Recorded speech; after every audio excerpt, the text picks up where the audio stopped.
بسم اللہ الرحمن الرحیم۔ نیلم کے لوگ پہلے انڈین بمباری کی زد میں تھے، پھر برف باری اور سلائیڈنگ۔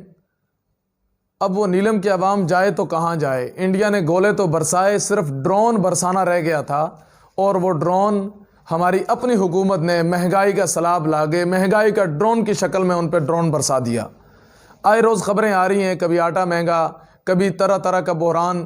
پھر جو وظیفہ جات تھے، جو طے ہوئے تھے شہداء کے، بے گھر لوگوں کے، جن کے گھر زد میں آئے، جن کے بچے گھر زد میں آئے، صرف اور صرف ابھی تک پرائیویٹ ایجنسیز کام کر رہی ہیں، ابھی این جی اوز کام کر رہی ہیں، تو حکومت کہاں ہے؟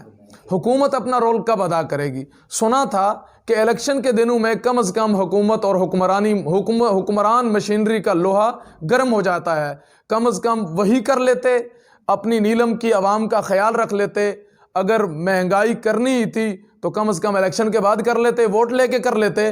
تو پہلے سے اس ظلم، پہلے انڈیا کی چکی میں ہم پسیں، پھر اپنوں کی زد میں آ کے پسیں، تو خدا را اس پہ عمل کریں، اپنی بے بس قوم پہ ترس کھائیں، ورنہ یہ نہ ہو کہ مجبوراً آنے والی نسلیں یہ کہنے پہ مجبور ہو جائیں، عجب رسم ہے چارہ گروں کی محفل میں لگا کے زخم نمک سے مساج کرتے ہیں، غریب شہر ترستا ہے ایک نوالے کو، امیر شہر کے کتے بھی راج کرتے ہیں۔ اللہ ہمیں صحیح معنوں میں حضرت عمر جیسا حکمران نصیب فرمائے، اور ہمیں اپنے سچے اور کھرے حکمرانوں میں اور غلط اور باطل، حق و باطل، جھوٹ اور سچ میں فرق کرنے والا بنائے۔ وآخر دعوانا الحمدللہ رب العالمین۔